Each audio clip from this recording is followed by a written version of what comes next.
Welcome all बच्चों।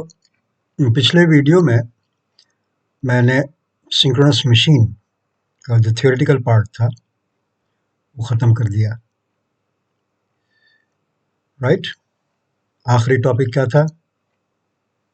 सब transient, transient और स्टेडी स्टेट रिएक्टेंस से रिलेटेड। उसमें कांस्टेंट फ्लक्स लिंकेज थ्योरम वगैरह का डिस्कशन हो गया। तो मेरे हिसाब से इतना मटेरियल सिंक्रोनस मशीन पर तुम्हारे लिए काफ़ी है। अब आज मैं 3 फेज इंडक्शन मोटर स्टार्ट करता हूँ। ठीक है, तो ये पहला सेशन है 3 फेज इंडक्शन मोटर पे। तो चला जाए, देखें।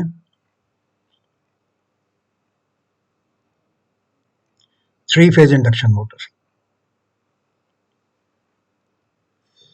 देखो, ये स्टेटर फेड इंडक्शन मोटर का डायग्राम मैंने बनाया है। प्लेन इंडक्शन मोटर भी इसको कहते हैं। मतलब जो वाइंडिंग है वो स्टेटर पे है, जो जिसको सप्लाई देते हैं वो स्टेटर पे है। रोटर स्क्विरल केज टाइप का हो सकता है, बाउंड रोटर हो सकता है, वो दूसरी बात है। लेकिन जो सप्लाई हम दे रहे हैं वो दे रहे हैं स्टेटर को। कैसे दे रहे हैं, गौर से देखो। 3 फेज वाइंडिंग बैलेंस्ड स्पेस। मान लो कि ये फेज ए को रिप्रेजेंट करता है, ये फेज बी को रिप्रेजेंट करता है और ये फेज सी को रिप्रेजेंट करता है। तो 120 डिग्री अपार्ट स्पेस में तीनों वाइंडिंग्स हैं। दो पोल की मशीन है, दो पोल की मशीन है, इसलिए कि इलेक्ट्रिकल एंगल और मैकेनिकल एंगल बराबर होगा, तो तुमको समझने में आसानी होगी। तो अब देखो, if a three phase winding balanced in space carries three phase currents balanced in time, a revolving field is produced। मैं तुमको बता चुका हूं, उसी डिटेल जाकर के उस वीडियो में जरूर देखोगे। तो मैं जो करंट दे रहा हूं वो R Y B phase sequence है। 3 फेज करंट जो मैं सप्लाई कर रहा हूं वो आर वाई बी है। आई आर मैं दे रहा हूं ए फेज को, ठीक है। आई वाई दे रहा हूं बी फेज को और आई बी दे रहा हूं सी फेज को। तो एक रिवॉल्विंग मैग्नेटिक फील्ड प्रोड्यूस होगा, राइट, जिसका रिजल्टेंट होगा 1.55 एम। पिछले वीडियोस में देख लेना, 1.55 एम। ये लेजर पॉइंटर निकाल देता हूं, ये 1.55 एम ये होगा। और ये रिवॉल्व करेगा in direction from leading phase axis to lagging phase axis. मतलब आई आर जिसको दिया है वो लीडिंग फेज है, आई वाई जिसको दिया है वो लैगिंग फेज है। तो इस डायरेक्शन में रोटेट करना शुरू करेगा। ये कौन सी डायरेक्शन है?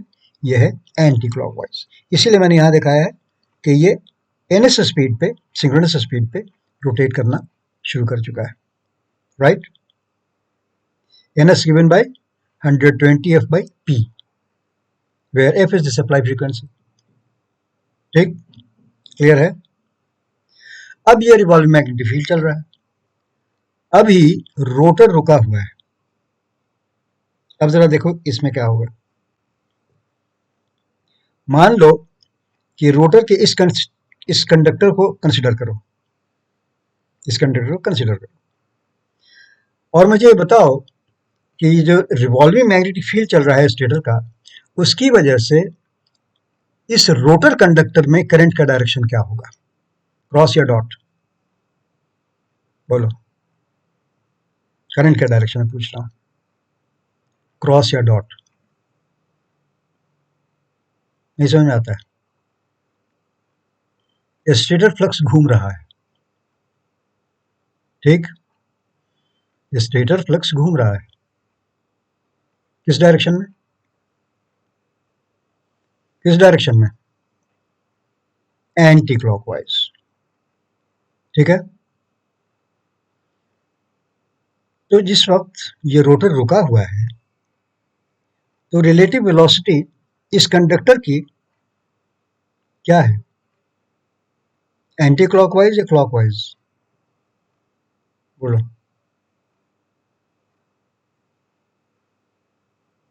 नहीं पता,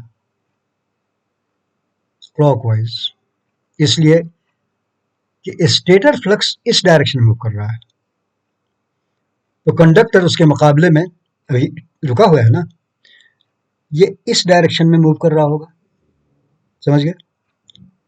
अब फ्लेमिंग्स राइट हैंड रूल लगाओ, फ्लक्स ऊपर से नीचे जा रहा है, फ्लक्स ऊपर से नीचे है, और मोशन रोटर के कंडक्टर का मेरी तरफ से देखोगे लेफ्ट टू राइट, तो इसमें करंट का डायरेक्शन क्या होगा, इसमें करंट का डायरेक्शन हो जाएगा क्रॉस,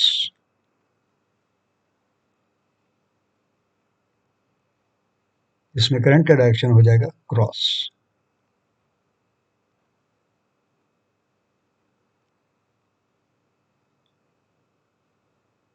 ये देखो, लाइन के लिए बॉदर मत करो, करंट का डायरेक्शन इसमें क्रॉस हो जाएगा, मिटेगा ये।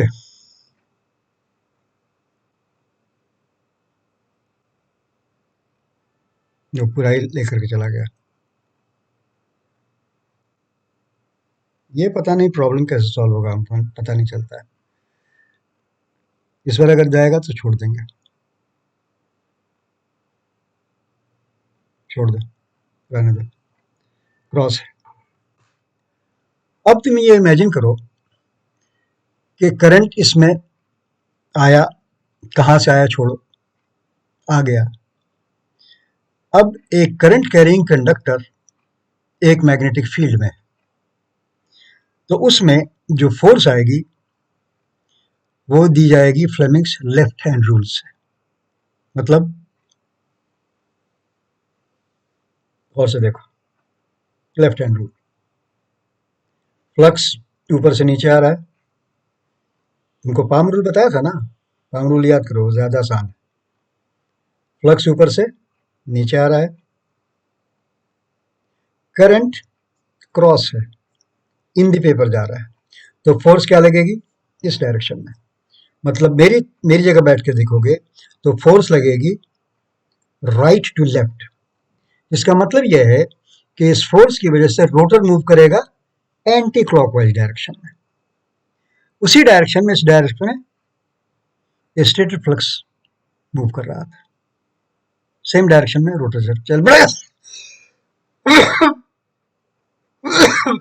रोटर चल पड़ेगा सेम डायरेक्शन में। देखो ये क्रॉस आ गया,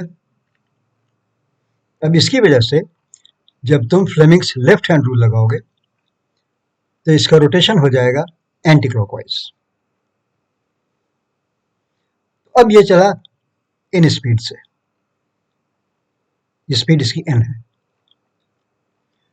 अब यहां पर मैं तुमको एक और बात बताऊं, तुम ये जानते हो कि लेंज लॉ क्या कहता है। लेंज लॉ ये कहता है कि जो करंट प्रोड्यूस होगा वो अपने कॉज को अपोज करेगा।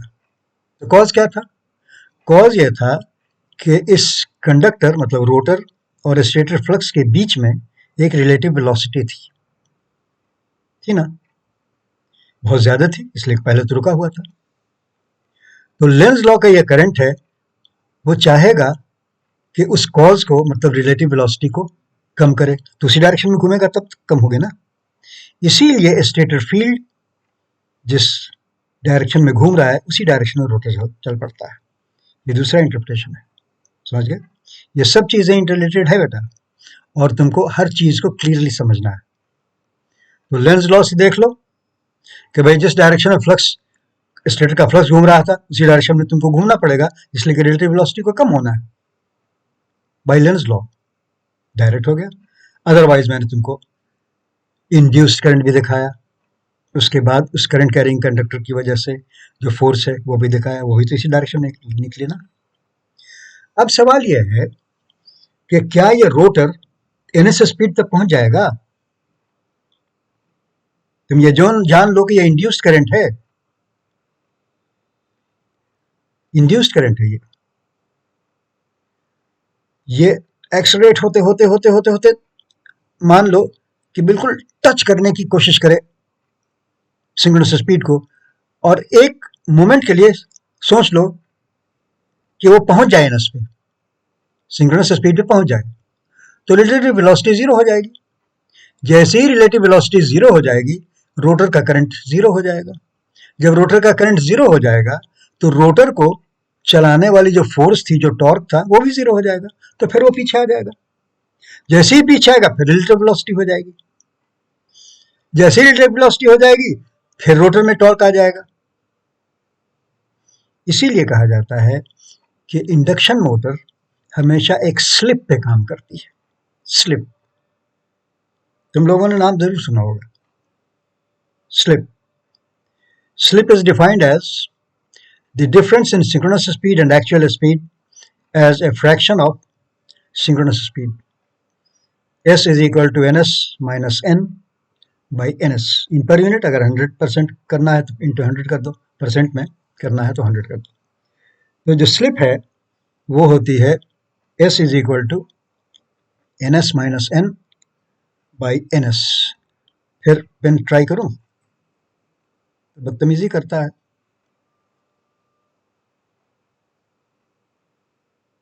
स्लिप,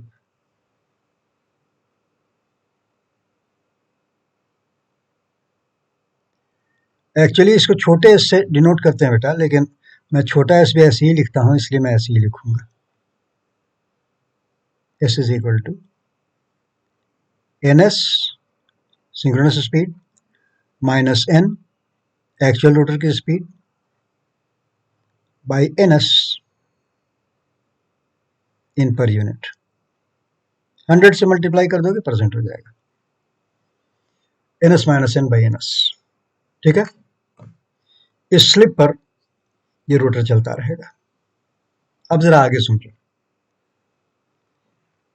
जब ये घूमना शुरू हो गया और n स्पीड पर उसी डायरेक्शन में चल रहा है, तब क्या हुआ? अब देखो, मैंने इसको पेग कर दिया है,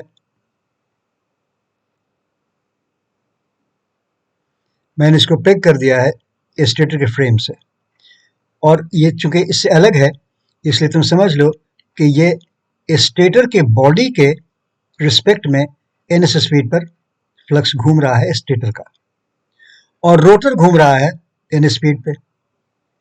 तो रिलेटिव वेलोसिटी क्या है? ns minus n। Relative velocity क्या है? ns minus n between the to. उसकी वजह से रोटर में जो करंट इंड्यूस होगा उसकी फ्रीक्वेंसी क्या होनी चाहिए? बोलो, फ्रीक्वेंसी होता है ना बेटा Pn बाई 120। n क्या डिनोट करता है? डिनोट करता है speed of the conductor with respect to the field. तो वहां यहां तो जो स्पीड हो जाएगी वो ns माइनस n हो जाएगी ना। तो Fr जब तुम लिखोगे फ्रीक्वेंसी ऑफ रोटर करंट, तो हम मान लो कि Fr करते हैं, पेन लेकर Fr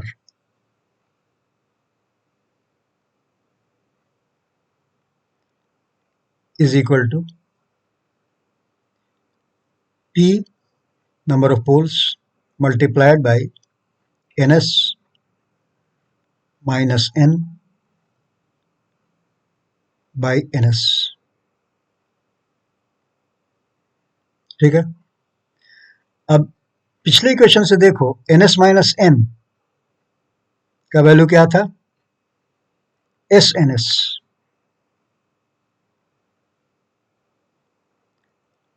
बाई 120 है, ये गलत मैंने कर दिया, Pn बाई 120 होता है ना।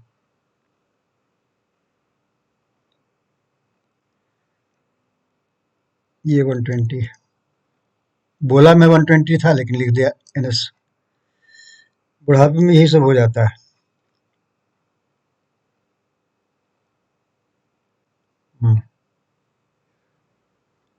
Pn बाई 120 है बेटा,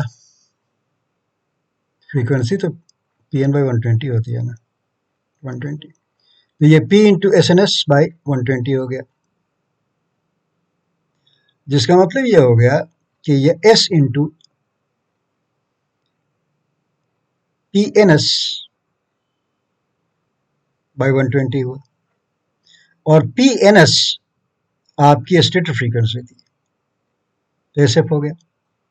मतलब रोटर की फ्रीक्वेंसी होगी S इंटू एफ। समझ गए? अब एक प्रॉब्लम है। प्रॉब्लम यह है कि जिस तरीके से 3 फेज वाइंडिंग तुमने यहाँ डाली है, रोटर में भी 3 फेज वाइंडिंग का इंतजाम करना होगा। स्क्विरल केज का जो रोटर है वो खुद ही इंतजाम कर लेता है, डोंट वरी।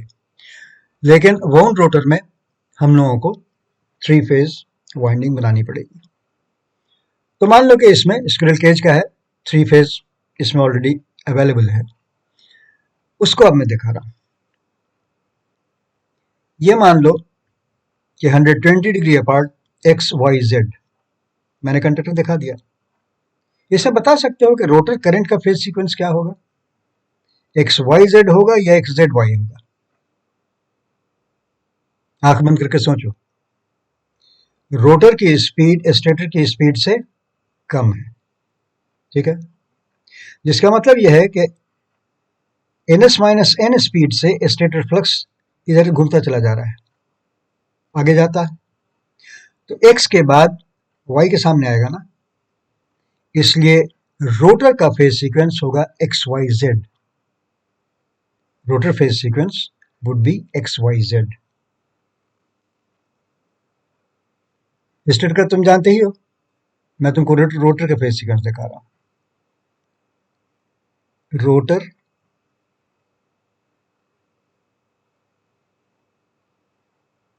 फेज सीक्वेंस ये है X Y Z। अब एक और प्रॉब्लम है। जैसे ही रोटर में 3 phase balanced currents in time flow करने लगे, there must be a revolving magnetic field which should rotate with respect to the winding structure। याद करो, वाइंडिंग स्ट्रक्चर अभी कहां है, रोटर पे है, तो with respect to the rotor अब एक रिवॉल्विंग फील्ड प्रोड्यूस करेगा रोटर का करंट। किस स्पीड पे, बोलो किस स्पीड पे? Speed of rotor flux, speed of rotor flux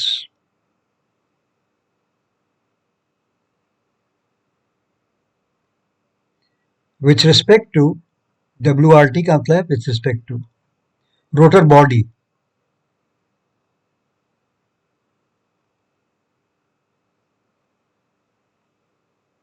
is equal to क्या होती है synchronous speed, 120F by P। तो ये क्या हो जाएगी, 120 इंटू FR बाई P, इसलिए कि frequency of rotor current FR है। अब ये क्या हो गई, FR तुमने अभी देखा था कि ये S इंटू F है,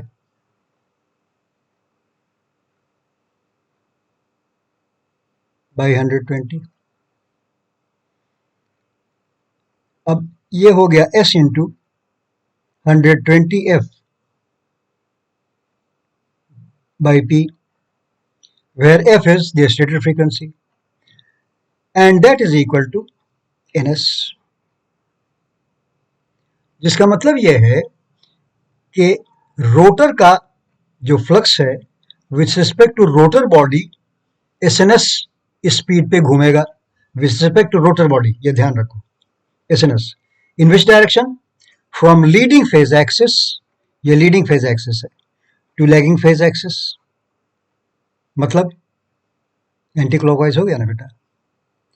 इसका मतलब यह है कि मैं अगर रोटर पे एक रेफरेंस को पेग कर दूं, ये रोटर पर, तो इसके रिस्पेक्ट में जो रोटर का फ्लक्स घूम रहा है वो इस डायरेक्शन में SNS स्पीड पर घूम रहा है, SNS। तो मुझे ये बताओ कि रोटर खुद घूम रहा है इन स्पीड पे, रोटर खुद घूम रहा है एन स्पीड पे एंटी क्लॉकवाइज डायरेक्शन में, direction of rotation anti clockwise है बेटा, और इसकी बॉडी के रिस्पेक्ट में रोटर फ्लक्स खुद घूम रहा है एस एन एस स्पीड पर उसी डायरेक्शन में। तो एक ऑब्जर्वर जो स्पेस में बैठा हुआ है उसको रोटर फ्लक्स किस स्पीड पर नजर आएगा? बोलो, किस स्पीड पर नजर आएगा? भाई एस एन एस पर उसी डायरेक्शन में घूम रहा है और खुद रोटर इन स्पीड पे घूम रहा है। तो जो स्पेस में ऑब्जर्वर है उसको रोटर का फ्लक्स किस स्पीड पर नजर आएगा, तुम बताओ। इसमें खूब बच्चे गलती करते हैं, उनको समझ ही में नहीं आता है क्या है, उनको ये बात समझ ही में नहीं आती है कि क्या है। अरे ऑब्जर्वर इन स्पेस को वो नजर आएगा N plus S N S पे, कितना? N plus S N S. और N plus S N S क्या होता है, याद है? N plus S N S क्या होता है मुझे बताओ। यह है speed of rotor flux in space, space में स्टेशनरी एक आदमी खड़ा हुआ है, उसको किस स्पीड पर नजर आएगा उसकी मैं बात कर रहा हूं, उसको नजर आएगा वो एन प्लस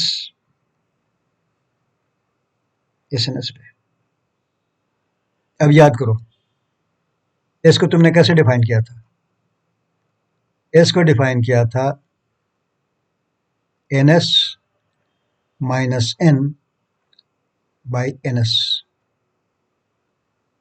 ठीक है ना? क्या मतलब है बोलो, क्या मतलब है? N S minus N by S N S, क्या हो गया?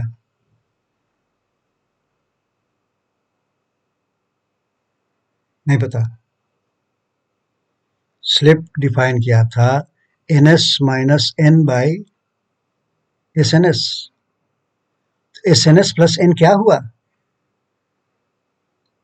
N plus S N S क्या हुआ?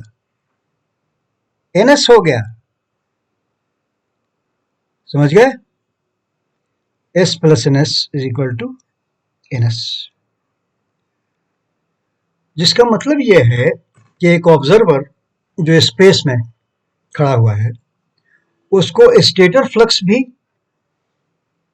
एन एस स्पीड पर एंटी क्लॉकवाइज डायरेक्शन में नजर आएगा और रोटर फ्लक्स भी उसी स्पीड पर एन एस स्पीड पर उसी डायरेक्शन में नजर आएगा। तो दोनों के बीच की रिलेटिव वेलोसिटी क्या हो गई? What is the speed of rotor flux with respect to stator flux? Zero, zero, समझ गए? और ये बहुत जरूरी कंडीशन है बेटा for production of steady state torque, समझ गए? तुमको अगर स्टेडी स्टेट टॉर्क प्रोड्यूस करना है तो तुम्हारे लिए एक बहुत इंपॉर्टेंट कंडीशन ये है कि relative velocity between the two fluxes must be zero. Stator flux और रोटर फ्लक्स के बीच की रिलेटिव वेलोसिटी जीरो होना चाहिए। They should be stationary with respect to each other, समझ गए आप? ठीक है, राइट राइट। अब मैं तुमको इसी बात को जरा, ये तो इतना लाइन खींच देता है कि आदमी पागल हो जाएगा। मैं ओपन बोर्ड पे इसको जाकर के दिखाता हूँ, ये सबका नोटेशन वगैरह सब कैंसिल कर देता हूँ।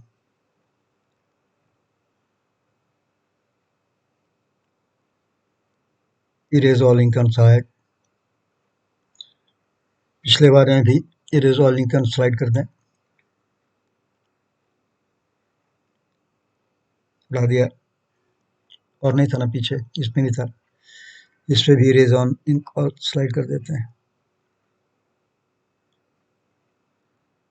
ये भी हो गया, यहाँ भी था, इसको भी उड़ा देते हैं,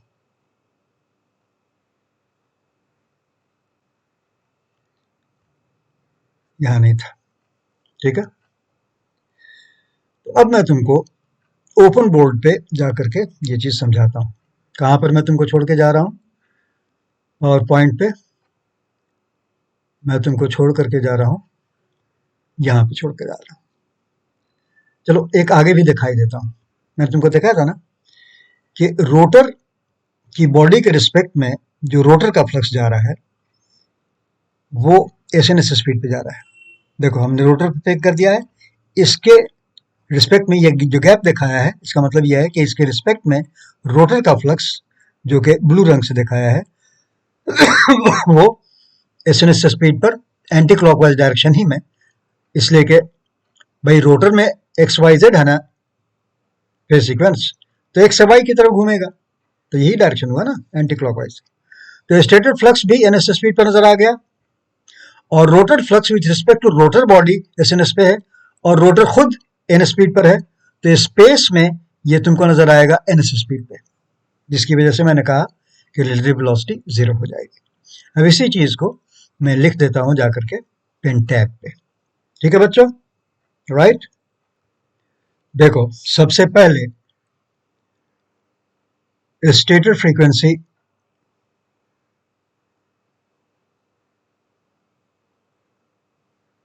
ये किस कलर से, ग्रीन से आ रहा है, छोड़ो ब्लैक से करो।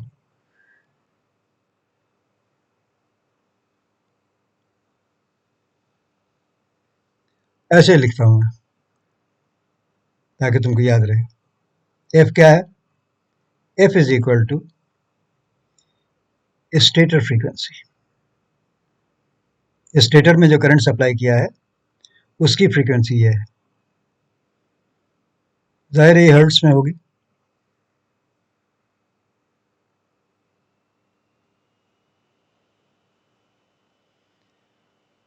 Stator frequency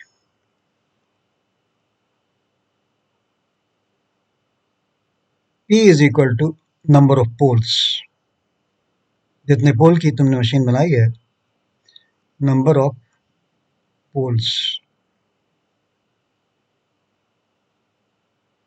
of induction motor.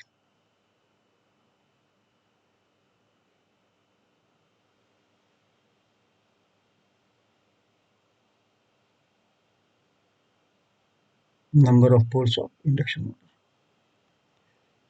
Therefore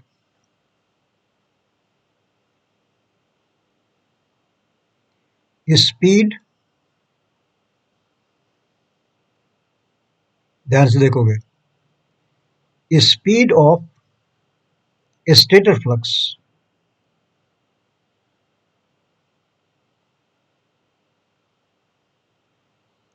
stator flux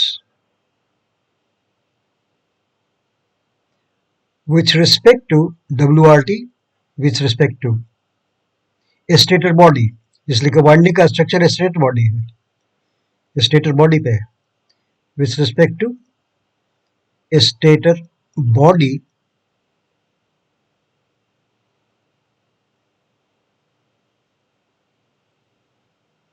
इसका नाम मैं दे रहा हूं NS is equal to 120 multiplied by supply frequency whole divided by the total number of poles। Naturally अगर फ्रीक्वेंसी हर्ट्स में है तो ये आरपीएम में होगा, आरपीएम बार बार मैं लिखूंगा नहीं, समझे, इस स्पीड पर ये घूम रहा होगा, किस डायरेक्शन में, in a direction from leading phase to lagging phase. लिख देता हूं रेड से, in a direction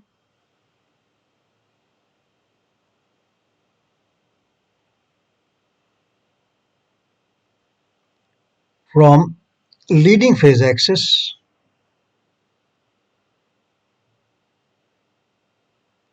from leading phase axis to lagging phase axis to lagging phase axis.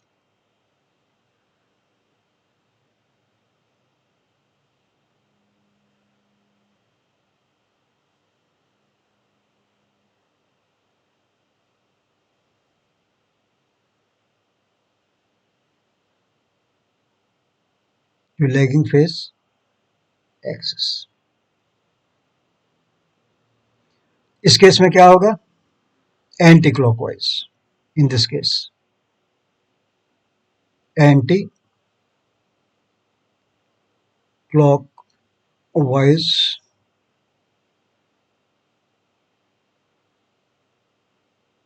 anti-clockwise in present case.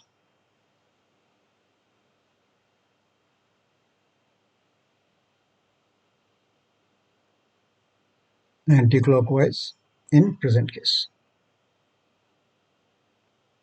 ठीक है. अब रोटर चलना शुरू हुआ तो speed of rotor in space ये है n is equal to speed of rotor body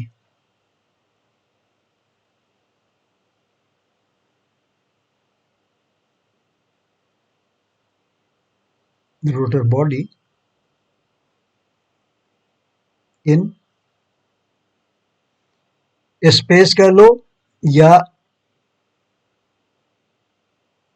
with respect to stator कर दो इन स्पेस और या दैट इज कर दो और के बजाय दैट इज कर दो that is with respect to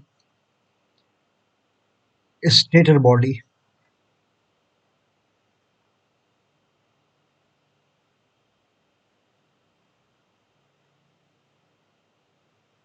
यह है n आरपीएम में है किस डायरेक्शन में in the same direction RPM in anti clockwise direction in anti-clockwise direction. मतलब stator flux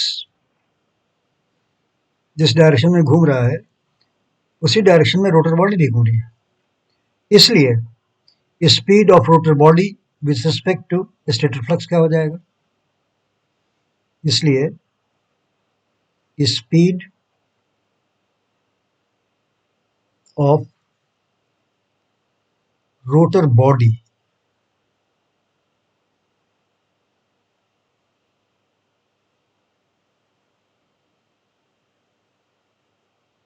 with respect to a stator flux stator flux ns speed पे घूम रहा है एंटी क्लॉकवाइज डायरेक्शन में is equal to ns minus n rpm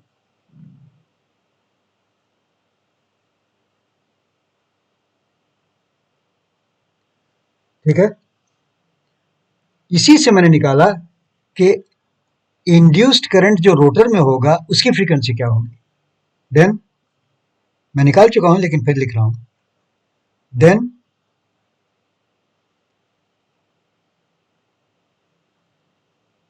rotor frequency सीधा rotor frequency लिख देता हूं then rotor frequency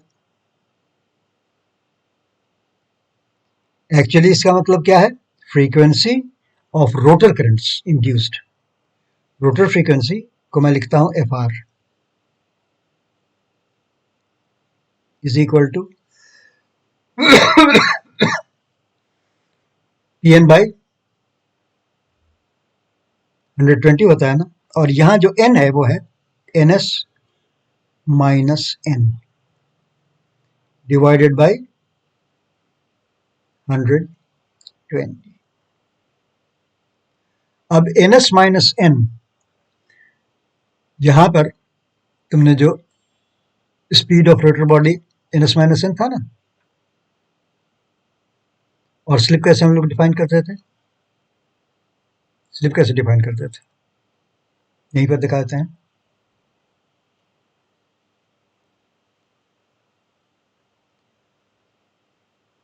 then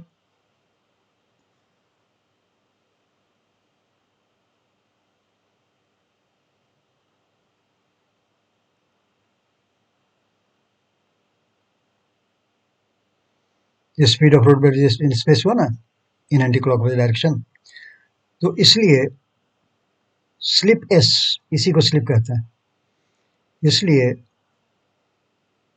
slip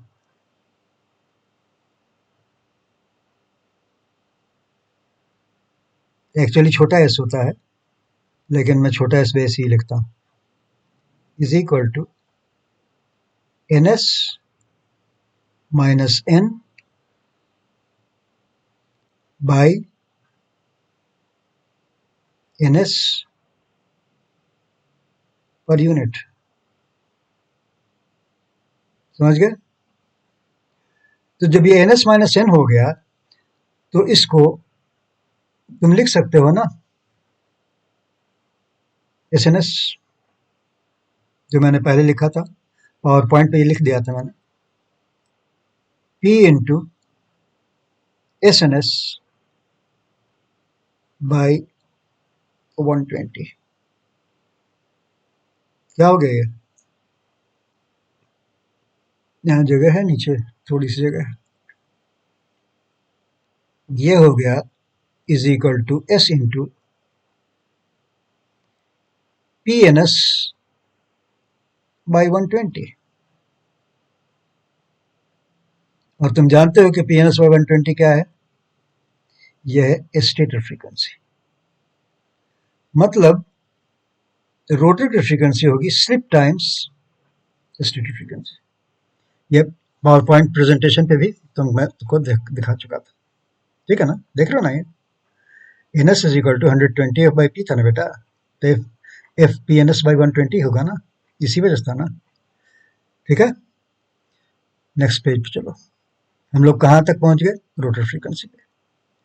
अब इस रोटर फ्रीक्वेंसी का करंट जब फ्लो कर रहा है, three phase winding of the rotor, याद रखो, three phase winding of the rotor में अब जब फ्लो कर रहा है, so it would create a revolving magnetic field with respect to the rotor body in which direction, from leading phase to lagging phase, जो कि मैं बता चुका हूं कि इस केस में भी एंटी क्लॉकवाइज ही होगा। तो अब therefore speed of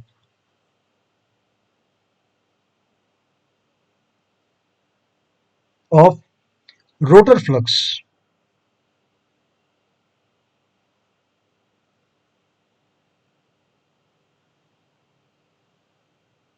with respect to rotor body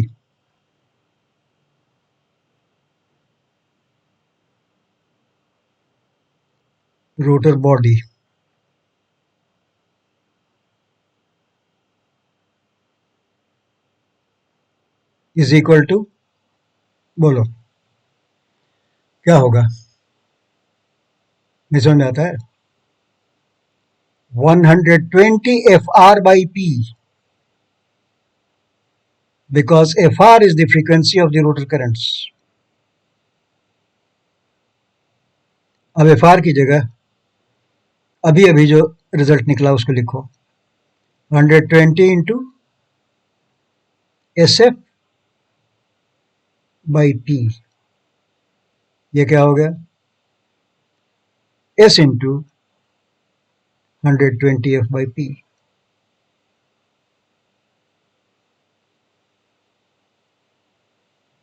is nothing but slip speed, इसको स्लिप स्पीड कहते हैं, एस एन एस। एसएनएस को स्लिप स्पीड कहा जाता है बेटा, मैं यहाँ पर लिख देता हूँ, कॉल्ड स्लिप स्पीड, कॉल्ड, ये सब टर्म भी जानो तुम लोग, कॉल्ड स्लिप स्पीड। अब मैं तुमको ये कह रहा था कि रोटर खुद घूम रहा है किस किस डायरेक्शन में, डायरेक्शन लिख दो ना, S N S in anti clockwise direction,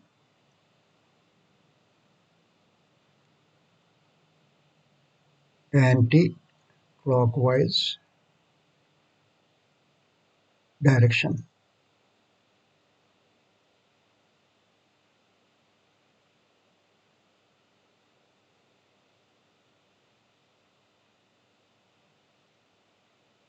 ठीक है, is equal to S N S called slip speed in anti clockwise direction.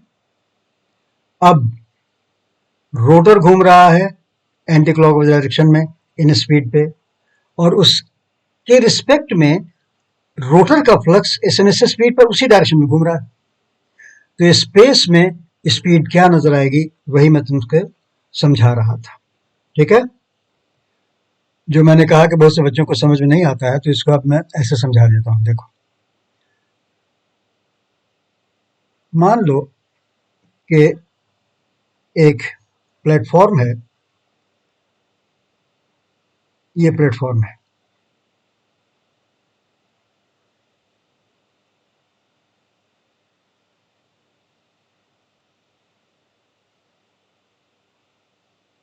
ये बड़ा सा प्लेटफॉर्म है,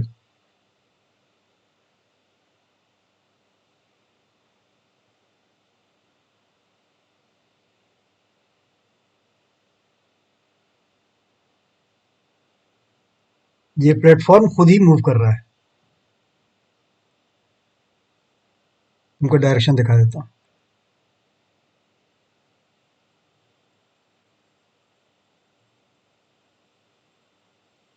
ये प्लेटफॉर्म की अपनी स्पीड इस डायरेक्शन में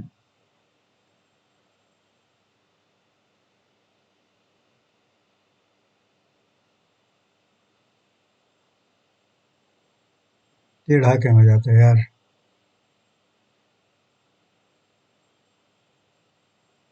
इस डायरेक्शन में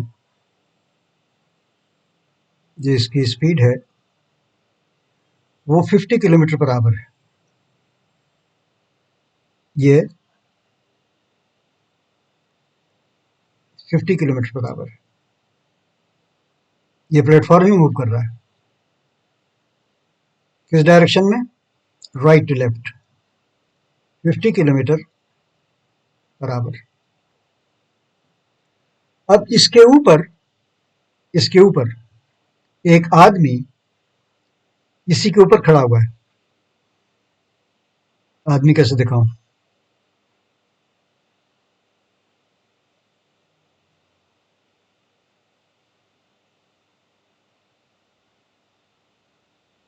एक आदमी इस पर खड़ा हुआ है और वो इसी प्लेटफॉर्म पर खुद चल रहा है 20 किलोमीटर पर आवर पे, इसी डायरेक्शन में।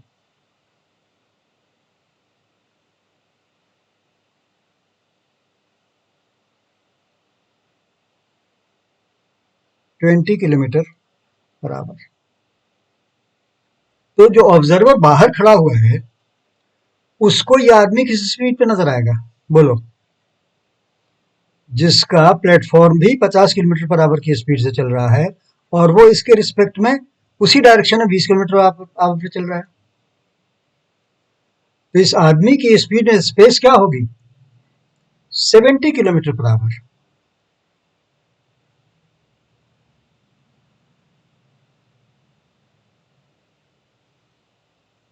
स्पेस में जो आदमी खड़ा हुआ है उसको ये नजर आएगा 70 किलोमीटर पर आवर पे। तुम लोगों ने कभी देखा है कि ट्रेन पर, मैं तो देखता था पहले, अब तो कम नजर आते हैं, कि ट्रेन पर बच्चे दौड़ते भागते चलते हैं, चलती हुई ट्रेन पे। तो मान लो कि ट्रेन चल रही है 50 किलोमीटर पर आवर पे, और एक बच्चा उस पर उसी डायरेक्शन में, जिस डायरेक्शन में ट्रेन जा रही है, वो दौड़ता चल रहा है डिब्बे की छत पे 20 किलोमीटर पर आवर पे। तो नेचुरली तुमको स्पीड उसकी तो जो नजर आएगी, तुम तो सड़क पर खड़े हुए हो, तुमको 70 किलोमीटर पर आवर नजर आएगी ना।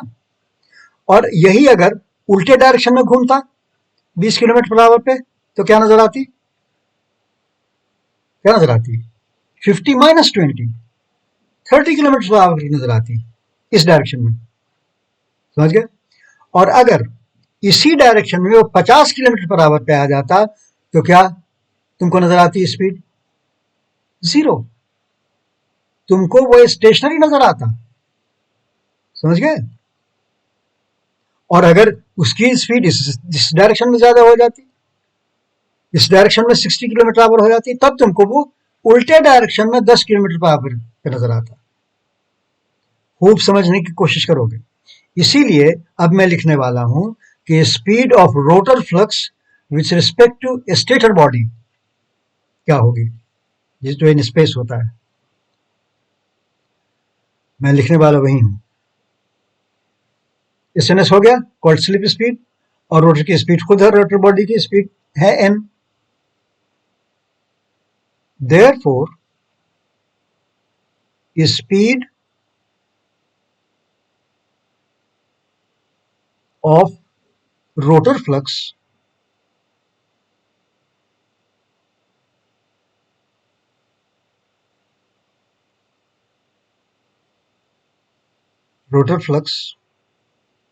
with respect to a stator body that is in space. Stator body तो स्टेशनरी स्पेस में ना बेटा, इसको दैट इज इन स्पेस लिख देता हूं, that is in space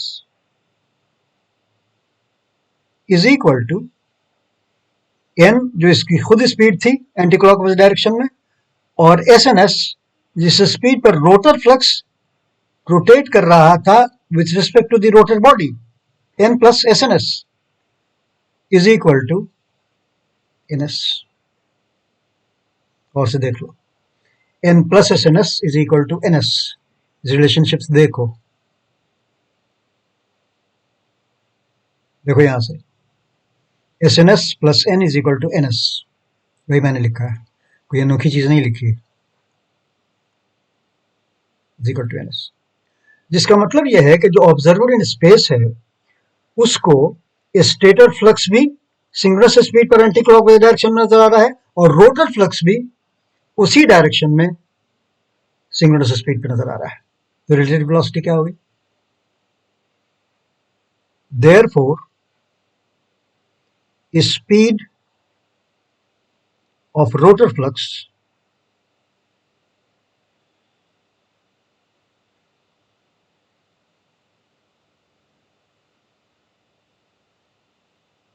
with respect to stator flux, भाई दोनों के स्पीड एन एस है,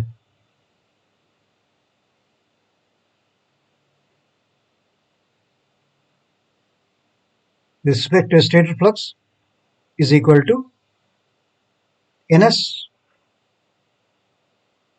minus N S is equal to 0. What does it mean?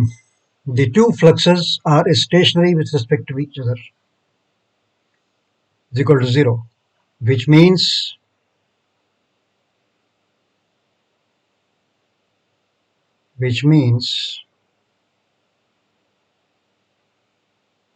that the two fluxes, because stator flux or rotor flux, that the two fluxes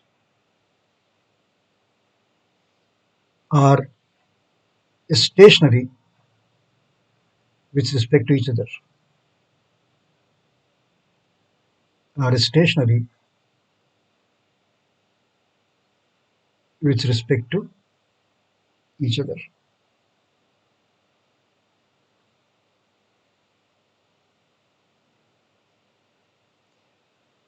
अब यहां पर मैं लिख देता हूं, and this is a condition for production of steady state torque, which means that the two fluxes are stationary with respect to each other.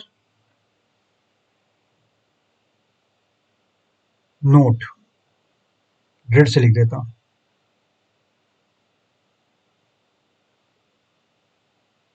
note,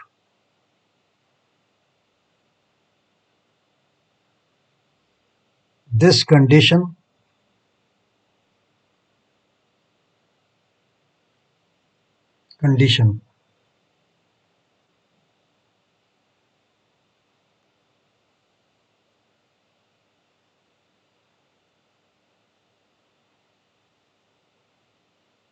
this condition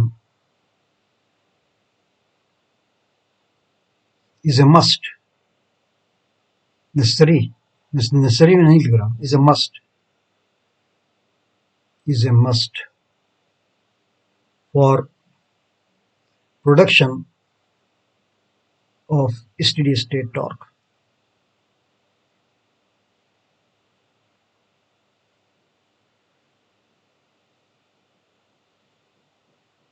steady state torque जिसमें कोई pulsation ना हो, बिल्कुल steady state, constant torque.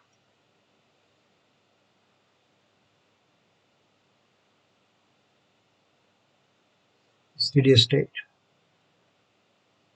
Torque. बस समझ आ गई? खास तौर से इस चीज पर ध्यान दोगे. ये जो मैंने बताया ना, इसमें बहुत बच्चे गलती करते हैं. तुम आंख बंद करके सोचो कि ट्रेन पर एक आदमी खुद ही उसी डायरेक्शन में अगर दौड़ता चल रहा होगा, तो ट्रेन खुद ही उसी डायरेक्शन में जा रही है, तो तुमको वो उसकी स्पीड उससे उसका ऐड होकर नजर आएगी ना. उल्टे डायरेक्शन में आएगा तो कम हो जाएगा. ठीक है, चलिए.